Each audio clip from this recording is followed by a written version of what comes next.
Good afternoon. Good afternoon.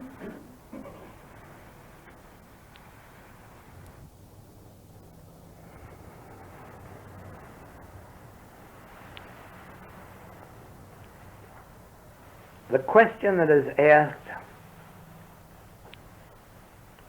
more than any other question is, what is the secret?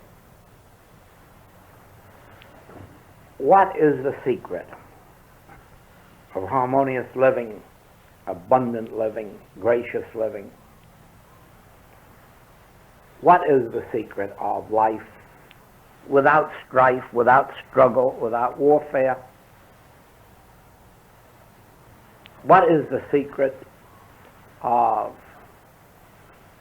harmonious human relationships? What is the secret of abundant supply? But now, the answer can be given in far less than a sentence. The demonstration is the difficult thing, because the answer has been revealed. It's been revealed dozens of times in the last 4,000 years.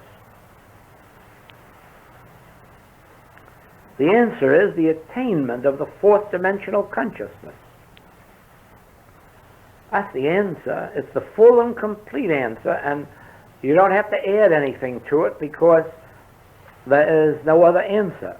That is the answer, full and complete. The attainment of the fourth dimensional consciousness, or the attainment of what they call Christ consciousness or spiritual consciousness. It is what the Japanese in Zen call Satori. Satori is the word. If you understand that word Satori, you have the whole secret.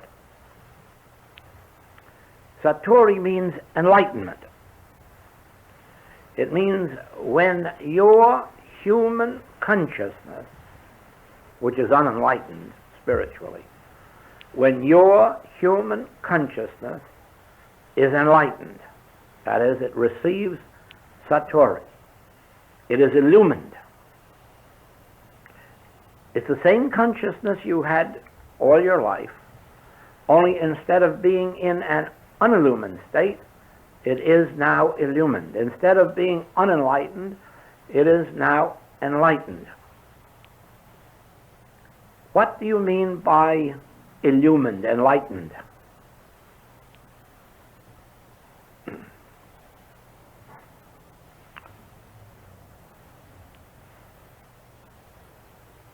Where the Spirit of the Lord is, there is freedom. So it means to be freed. Illumination or enlightenment means to be freed. Freed from what?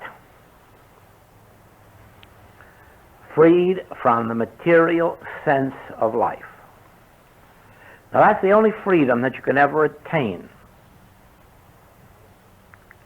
Freedom from the material sense of life. What is the material sense of life?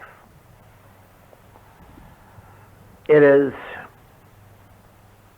when your faith, hope, reliance, ambition is in something external.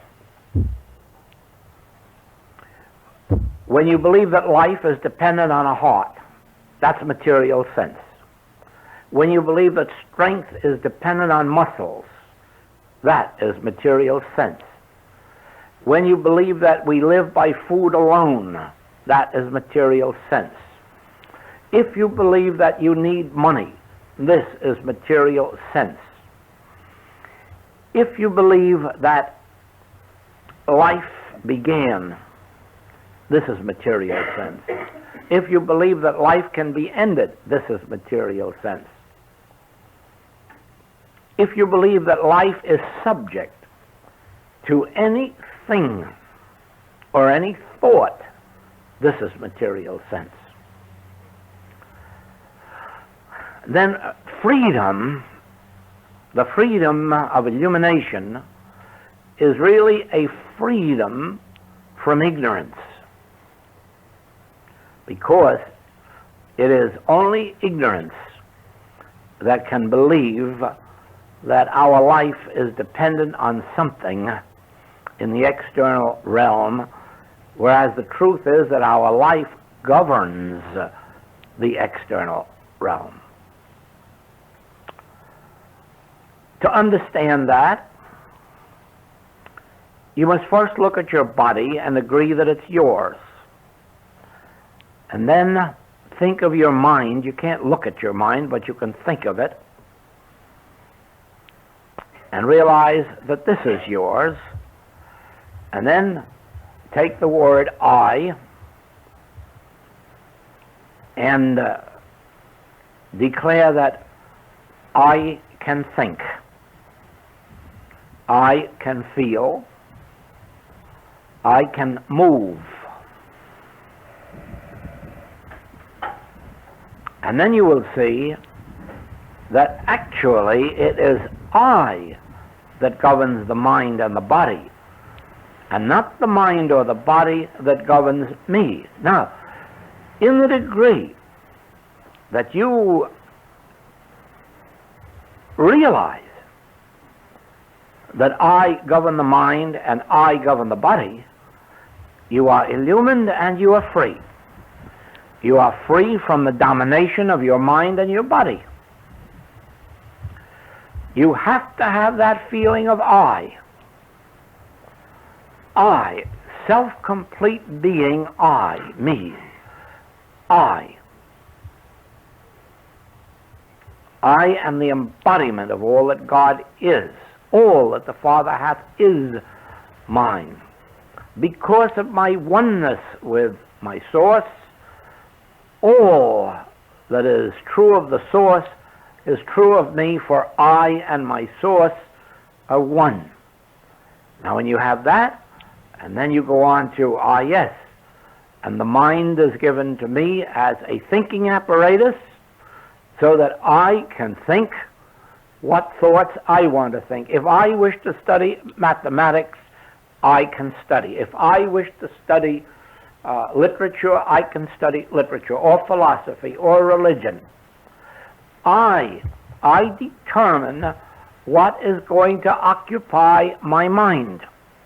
True, since we are human antennas, we are thinking the thoughts that everybody else thinks through us. That is why we sometimes have fears. They're not our fears, they're the universal fears that we're picking up.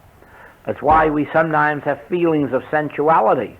It's not our sensuality. We're so busy with our studies that we don't have time for sensuality, but sensuality still has time for us, because the universal mind has a way of inflicting itself into our thought. And so it is. It can be fear, it can be sensuality, it can be doubt, loads of things. And until we are aware of I, those things will continue to come in and dominate us. But the domination will get less and less the more we realize I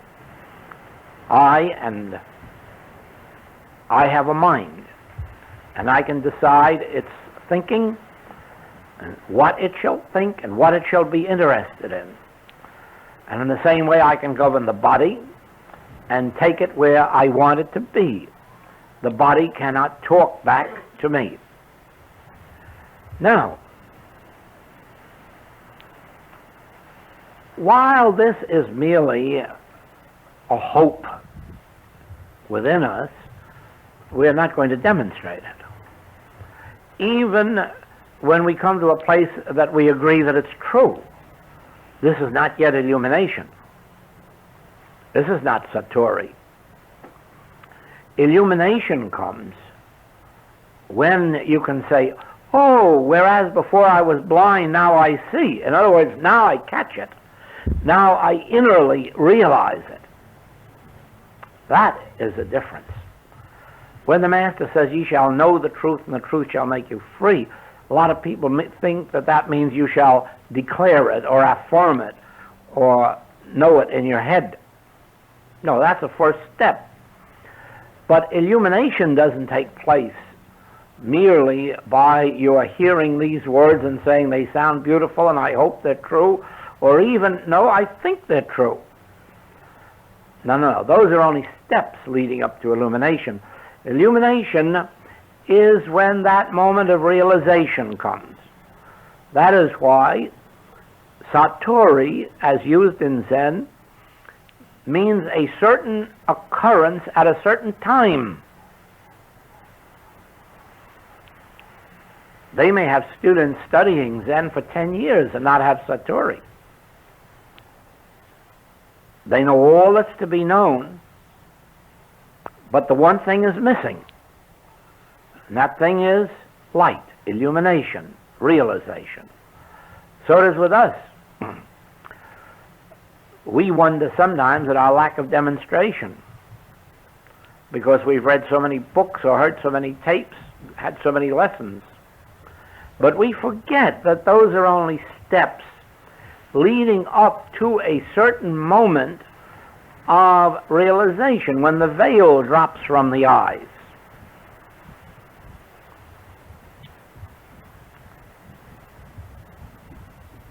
Therefore, remember this. The goal is the attainment of that fourth dimensional consciousness in which we no longer see materially, hear materially, believe materially, but in which we see through the appearance, just as you would see through the appearance of a mirage on a desert. By your superior knowing, you say, no, I don't believe that ocean and I don't believe that city. I see right through the appearance and know that underlying this is just sand. So, where the human being in the third dimension sees a faulty body or a faulty mind and then says, I wish something could be done about it, the fourth dimensional consciousness sees through it. It doesn't mean they're unaware of its existence, but it does not have existence as reality. That's the difference. Even Jesus Christ saw the crippled man. But even while his physical eye saw the crippled man, his inner eye saw through the appearance to the Christhood. Even Jesus knew he was talking to a woman taken in adultery with his physical eye. But with his inner eye, he saw through to her Christhood. And says, neither do I condemn thee, thy sins be forgiven thee. Now, the fourth dimensional consciousness sees not only the beauties of this world, but the discords of this world. But when it sees the beauties of this world, it does not become enthralled, excited. It enjoys them, but as a passing parade. The fourth dimensional mind sees abundance as against lack, but it doesn't get too thrilled about it, knowing that it's a passing parade. It's here today, but there's no telling that it might not be gone tomorrow. But the question is, what difference does it make? The reality is still here. What is the reality? The reality is my consciousness. Supposing through my consciousness I manifest a certain amount of supply or abundance, and supposing for some national or international reason it's wiped away. Now tell me, what difference does it make as long as I still have the consciousness that brought it forth? It's the same way as stripping your trees of fruit. What difference does it make as long as you have the tree? In due season, it will have another crop of fruit. That is the nature of the tree. But it is the nature of our consciousness to produce itself and reproduce itself, to multiply itself, so that regardless of what out here may be taken away, the substance, consciousness of it remains, and tomorrow it will start to produce it again. Now, the third dimensional consciousness, when it goes broke, tries to jump out of a window, or gets discouraged and takes to drink. But that is material sense that says there is power out here in those monies or properties or securities. The illumined sense says, no, that's only the fruit on the tree. The substance of the fruit is my consciousness. And whatever my consciousness contains, my consciousness will bring forth. Now, what does my consciousness contain? Well, just remember that God is my consciousness. Therefore, my consciousness contains infinity. So the measure of my bringing forth must be infinite. If, however, I believe that I have a consciousness of my own, and then I try to see, well, what could I bring forth? What education, what experience have I? I couldn't bring forth infinity. That's right. The third dimensional consciousness, or personal sense, or material sense, measures consciousness from the cradle to the grave, measures it by your education or lack of it, measures it by your personal experience or lack of it. But the fourth dimensional consciousness says, I have that mind in me which was also in Christ Jesus, because God has not given one of us more of that mind than another. But it takes illumination to realize that. Otherwise, you're going to judge by appearances and hold yourself to your limitation.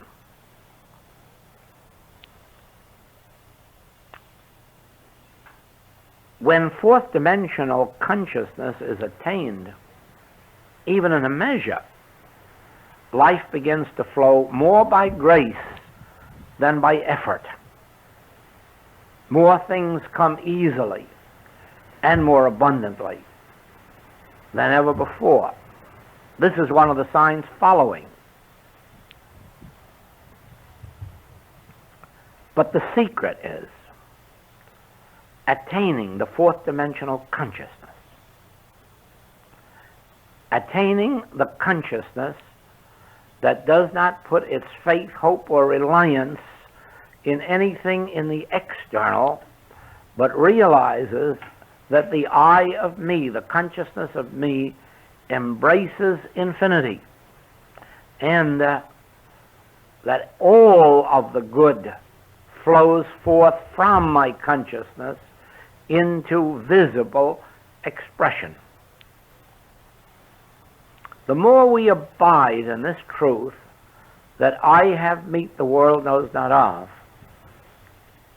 the more we bring infinity, infinite health, infinite abundance, infinite peace into expression. It is like human relationships. Now let us make no mistake about this.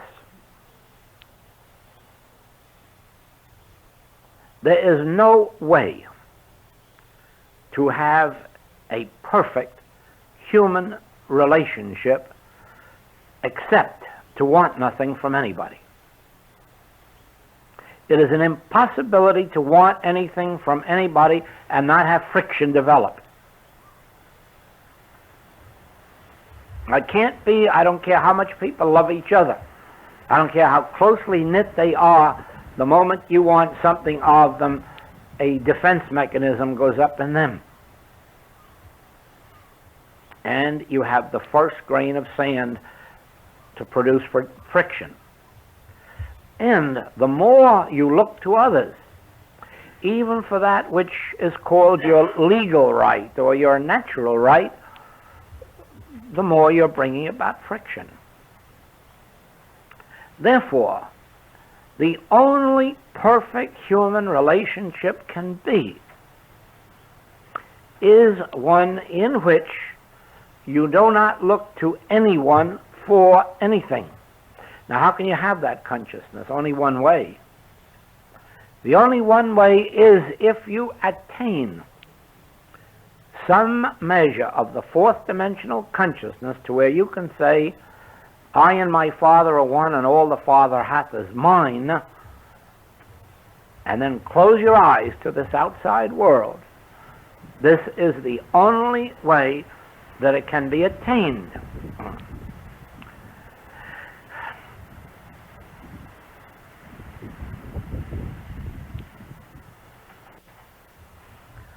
You must, in order to know rightful human relationships, you must make your inner spiritual contact to the point of realization, illumination. Illumination makes free. The moment you're illumined on this subject, you're free of dependence on anyone. Until you're illumined on this, you are dependent on man whose breath is in his nostril, and it is folly to say that you aren't. There has to be this inner conviction. If there weren't a soul in the world, I and my Father are still one. If I were 1,000,000 miles from Broadway, I and my Father are still one. And my unfoldment must come to me from within. As I abide in that, I am free of dependence on man whose breath is in his nostril. Then I have a normal, happy relationship, because being free of looking to anyone for anything, I'm free to share without thinking of any return. Only then have I attained my freedom from man whose breath is in his nostril. The same way. Too many of the people who write to us are still looking for companionships. They're lonesome. It's utter nonsense, because if they find companionships, it's very apt to be people who would not be of their own household. It's very apt to be people they couldn't get along with anyhow. It is when we withdraw the gaze from outside companionship to the fact that I can only companion or tabernacle with the Spirit within me, and actually attain that realization, that illumination, then I'm freed from any need or desire for companionship, and then by heaven it floods me from every direction. But only from those who are congenial to my present state of consciousness. And of course it would be those who might not have been agreeable to me 10 years ago, but they are of my spiritual household today. But I never will get free of needing money, or needing companionship, or needing a home, until I have reached the stage of illumination, in which I have no desire for any of that, because it's all inbuilt. It's all included in the consciousness which I am. And then on the outer plane, everything takes place according to our state of consciousness. This should make clear to you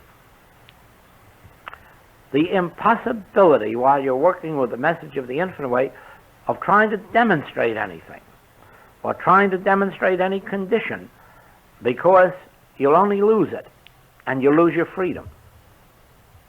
And if you gain something, you'd be so attached to it, you'd be afraid to let it go. Now, in our work, you must not be afraid to let anything go or anyone go. In fact, there should be a period at least once a day of releasing this world. Loose them and let them go. Don't even try to hold on to the truth that you learned yesterday. What sticks with you in consciousness, let it be there. But don't try to make an effort to hold it there, because the truth that hasn't yet been revealed is so much more wonderful than any that has been revealed, that it would be marvelous if we could empty ourselves every day of all we knew and make way for what God has to reveal that man has never even yet received.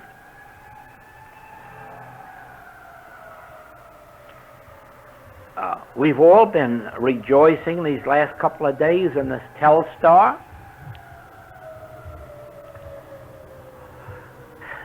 Just think not only what it is, but what it tells us of how much more is to come that hasn't yet been revealed to man. I suppose to send a message from here to London today would cost a couple of $1,000. And don't forget that in a few years from now we'll be doing it for $1. Why? Because of the things that have not yet been revealed to man.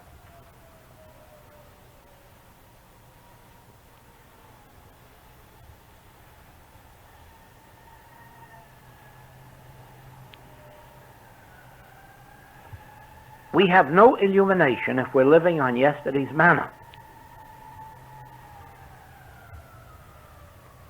We are living wholly in material consciousness if we're trying to hold on to anything or anybody. Loose them and let them go, because manna falls day by day, and the more receptive we are, the greater the measure that we receive. The more we try to fill our mind with what we knew yesterday, the more we block the possibility of a new unfoldment today and tomorrow.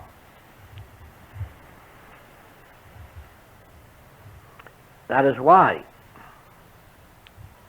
in our work, no one should ever believe that they know how to treat any particular claim. I don't care if they've met 100 cases of it. They should still feel that they do not know how to treat it. Why? Because every treatment should be an individual treatment, because it should be an individual unfoldment from God. Now, one person has a cold, another one has a cold, another one has a cold, and you would think then that one truth would meet all three of them, but it doesn't. It doesn't. It takes an individual unfoldment. It is true that as you get into the fourth dimensional consciousness, you're not dealing with treatment, because you have already received the enlightenment, the enlightened consciousness that doesn't accept appearances. But remember that in almost every department of life, we are seeking more illumination, more light today than we had yesterday. And we can't do it if we're holding on to yesterday's manna. So it is.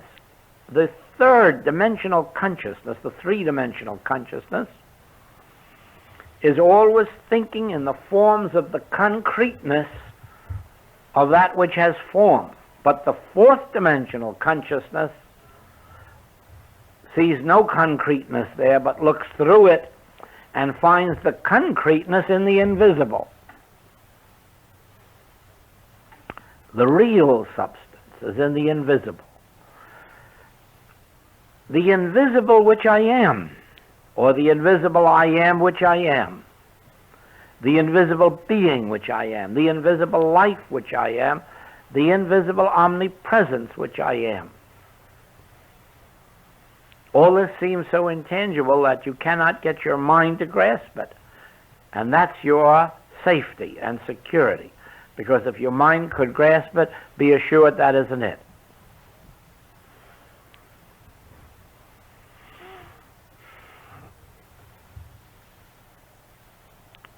The fourth dimensional consciousness, Christ consciousness, or your consciousness when it's illumined, doesn't have to labor, whether in healing work or any other form of work. It just has to be a state of receptivity, because it is always receiving grace, or it is always receiving by grace. It is always receiving nourishment, because I have meat. Invisible, omnipresent meat. Bread, wine, water, substance, law, activity. I have meat. There is more power in the realization that I have meat the world knows not of. I have meat that ye know not of. I embody within myself the divine substance of all form. There is more power in that than in all of the external world that you could attract to yourself. Because with this inner realization, it will multiply itself over and over and over again, like the plants keep multiplying leaves and flowers and fruit. It's just a steady state of multiplication once you realize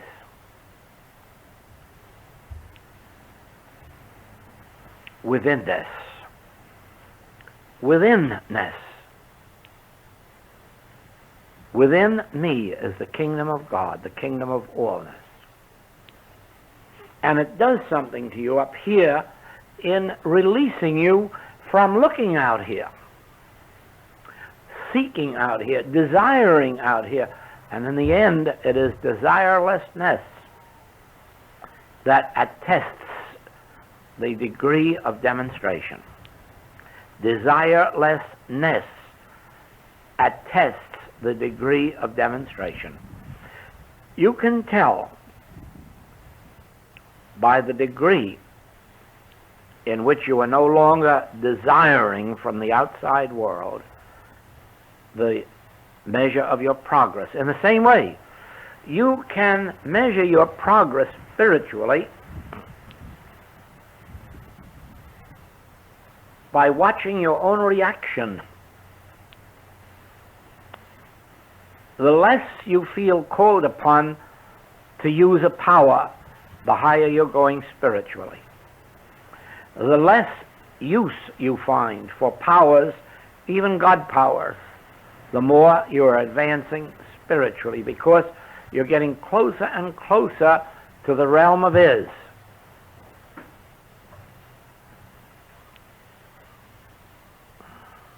God is. There is nothing we can say, do, or think that is going to make God do something. And as a matter of fact, the kingdom of God is a spiritual kingdom. It is not of this world. And the more we try to use it in this world, the further we are from the attainment of spiritual enlightenment. We are free in proportion as we are not seeking powers, even spiritual powers, but are relaxing in non-power. Resist not evil is the realm of the fourth dimension. Resist not evil. Now, why not? In the other dimension, he says, resist evil and it will flee from you. That's in your humanhood.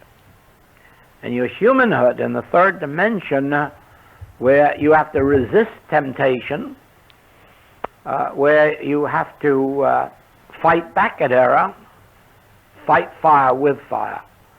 But in the fourth dimension, resist not evil. What did hinder you? They have only the arm of flesh. And the more you relax in this assurance, the more you're in the fourth dimension, the higher the state of your illumination. And you can feel that up here in the forehead, because there is the first place where you feel when you're trying to get a power.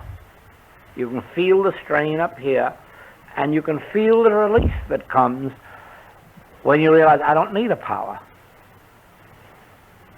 If there are not two powers, what do I need a power for?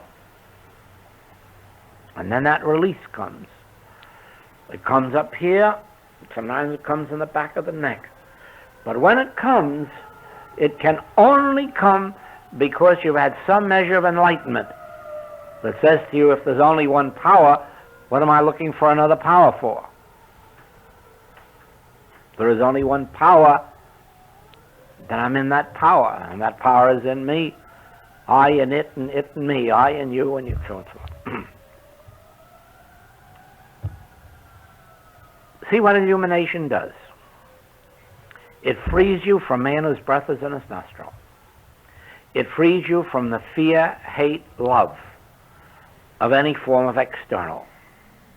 It frees you even from the need for God.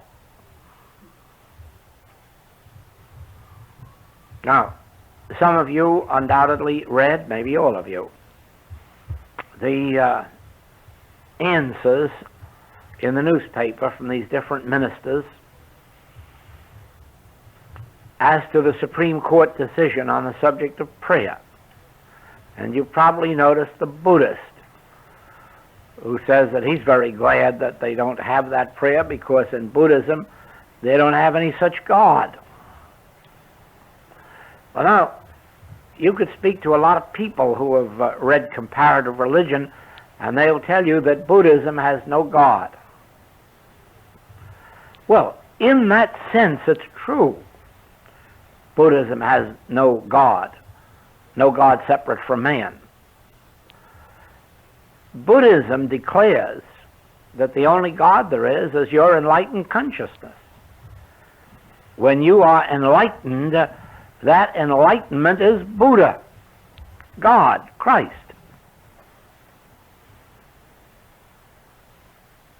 Well, none of the Occidental religions have quite caught up to that, but actually, this is undoubtedly the meaning of the infinite way, because I read the other day in a transcript of our Los Angeles class where it says, there is not a God. There is not a God. Of course there is not a God. If there were a God, let's go out and find him and bring him down here and get him to do something. The nature of God is light or enlightenment. But since you can never know light except through your consciousness, it is only your enlightened consciousness that constitutes your God.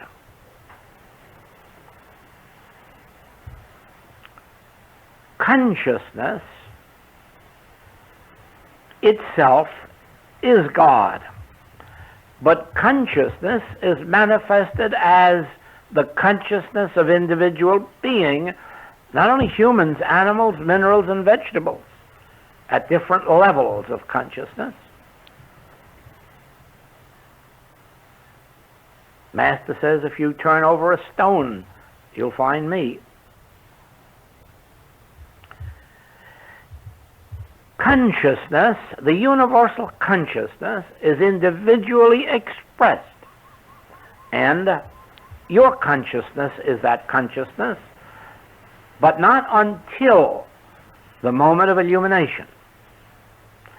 Up until the moment of illumination, you are the natural man who receiveth not the things of God. You are not under the law of God, neither indeed can be. That is why there is a difference between continuity of life after death and immortality. The continuity of life after death is just a continuity of the same state of consciousness that existed prior to death. This is continuity of life after death. It is no assurance of immortality. It is only the assurance of the next stage. Immortality is the expansion of your consciousness to the point of infinity. Only when you reach the stage when you realize God as your consciousness have you reached the stage of immortality. So it is.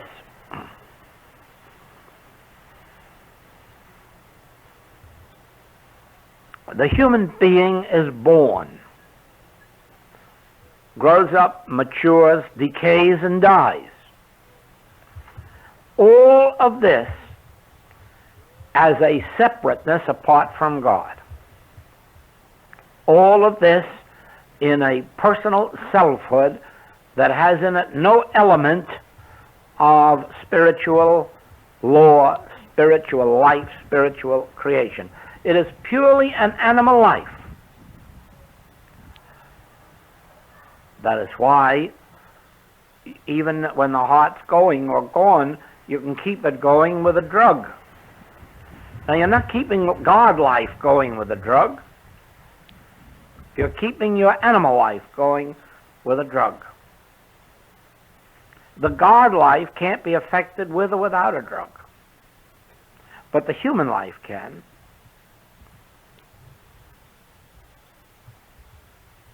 You have to see this difference between the natural man, not under the law of God, not receiving the things of God, the man who lives like a vegetable, is fed by foods alone. And the individual that you are in the moment that some measure of illumination takes place, in which you no longer live by bread alone, but by every word that proceedeth out of the mouth of God. The individual that you are, when you are not being fed just by books, but when you're being taught of God, when inner light is coming to you directly from within, when you find yourself experiencing occurrences of grace,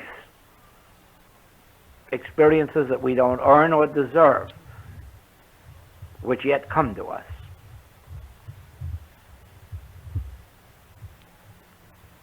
So you must see this. There is a place, and you see all of you have experienced some measure of this illumination. Could be tiny, but it's there. Every one of you has been touched to some extent by it. But you can see that it will be in the degree of that illumination that you will attain your freedom. And freedom is the goal. Freedom from personal sense, freedom from material sense, freedom from living on externals, freedom from outer dependencies, a freedom that enables us to tabernacle, commune with our inner selfhood, our spiritual nature, and then watch the flow as it comes up from within and flows outward, not only blessing us, but eventually making us forget ourselves and using us only as instruments for the blessing of others.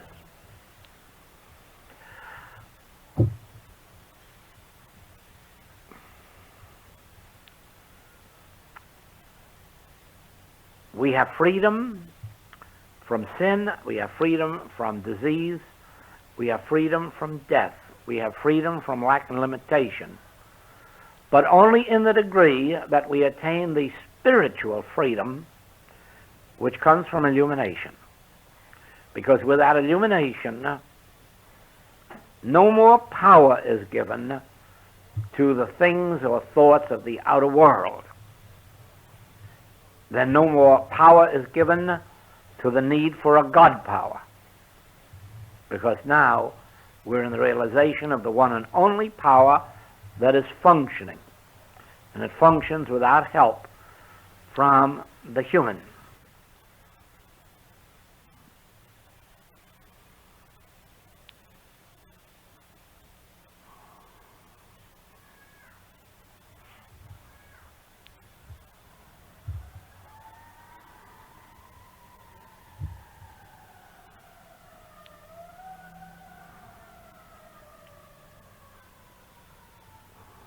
In the ancient teaching of Lao Tzu, they said that you don't live by food, you don't live by persons, you don't live by anything in the external, you live by Tao. But there is no meaning for that word Tao. Not even in Chinese is there a meaning for it. Therefore it can't be defined. It's something you are supposed to know or feel. I suppose you could just as well say live by the unknowable, or live by the invisible. But it means the same, this ability up here in the forehead to relax.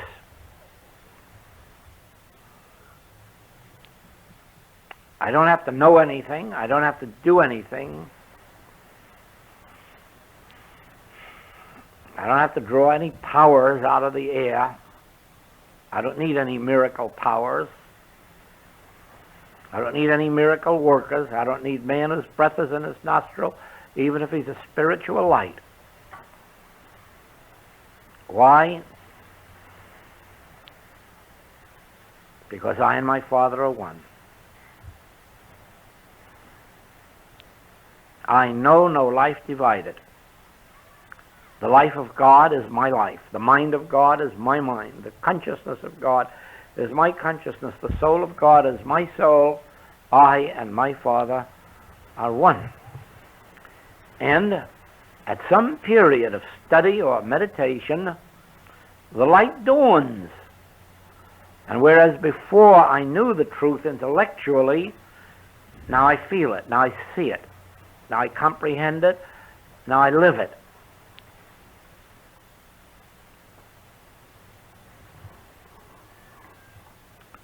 It's really a great miracle that comes into your life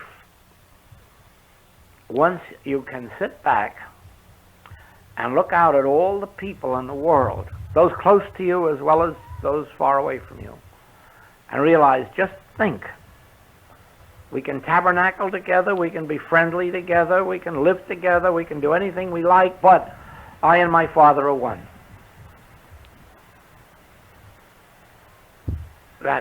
That sense of oneness yet separateness, a lack of dependence, and yet a circle of joy and of sharing. It's a miracle when it happens.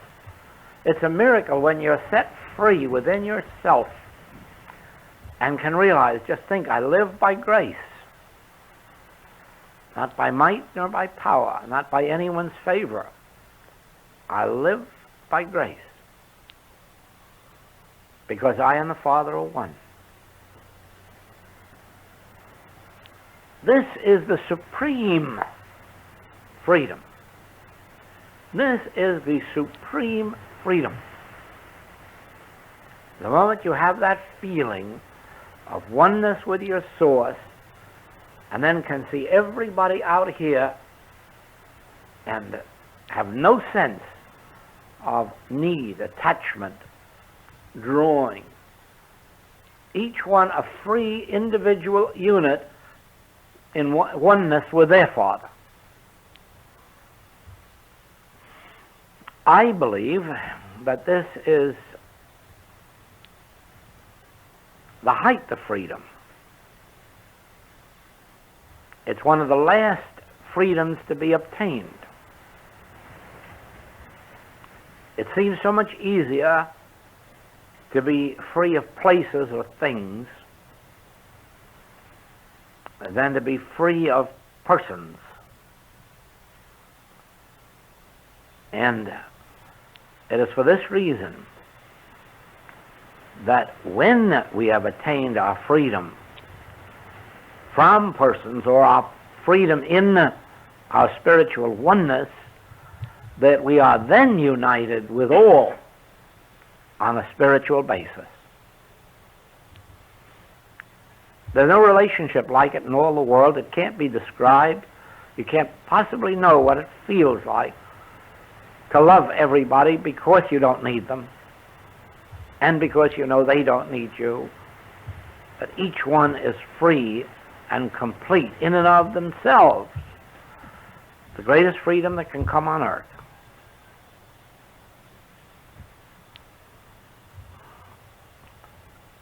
And the strange part is that in attaining that freedom, you find yourself bound to people throughout the world. Drawn to them, and they're drawn to you. But in freedom. Always in freedom.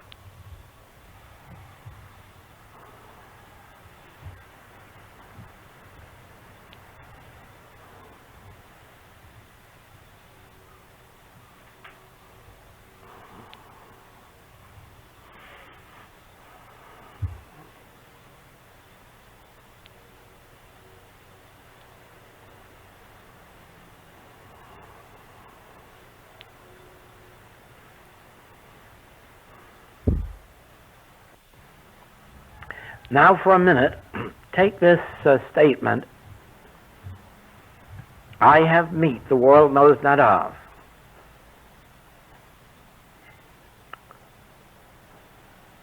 If necessary, repeat it within you and see if you don't get a measure of release when you say it, when you remember it. I have meat the world knows not of. There should be a feeling of release, because up to that moment there has been present the belief that there is something yet to be obtained or attained in the outer world. And with each remembrance of this statement, no, I have meat the world knows not of, there should be an inner release, an inner freedom, as if the mind withdrew itself from trying to get something outside. And the more you live with this statement, the greater the spiritual light will ultimately unfold. I have meat. It means I'm not dependent on getting anything, attaining anything, accomplishing anything. I have meat. I have meat the world knows not of, a spiritual source, a spiritual oneness with my source, with the Father. I have my inner contact with my source. And then you can sit for a minute or two in a silent pause and let yourself be fed from within, even though you have no feeling or thought of being fed, but it's taking place invisibly because of invisible omnipresence. All of this good, remember, exists in the invisible. It exists in omnipresence within you, and that's why you can say, thank you, Father, I have meat. That which I am seeking, I already embody. The kingdom of the Father, the kingdom of allness, is within me. And then the mind relaxes, gives up its attempt to get something, and in that inner peace, that's when the good unfolds.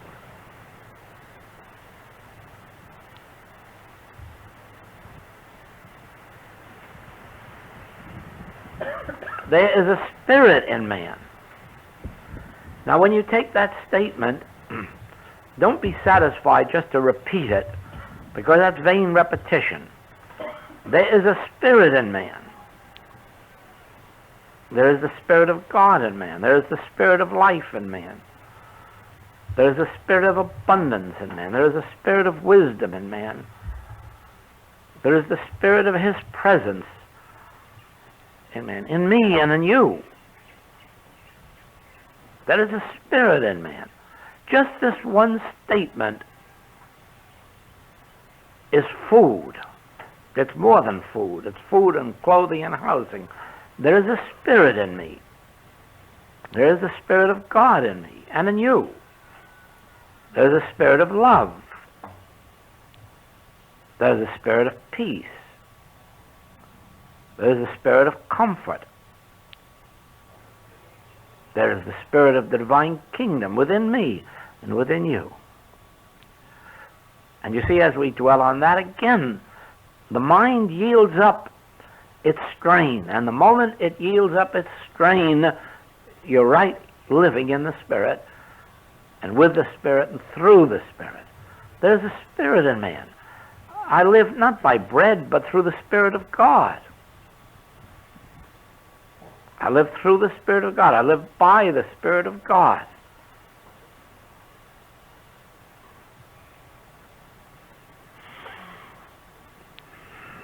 I live by the Spirit of God, not by the externals, not by the external things, thoughts, or persons. I live by the Spirit of God. And this is the real meaning of the life of withinness, of the mystical life that lives on and through the Spirit rather than on and through the material world.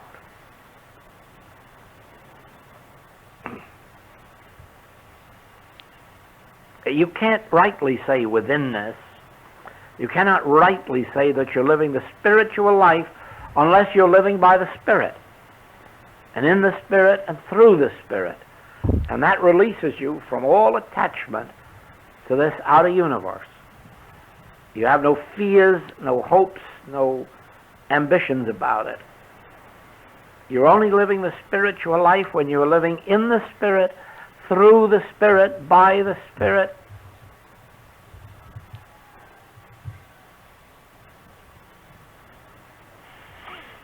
And so it is. Thank you.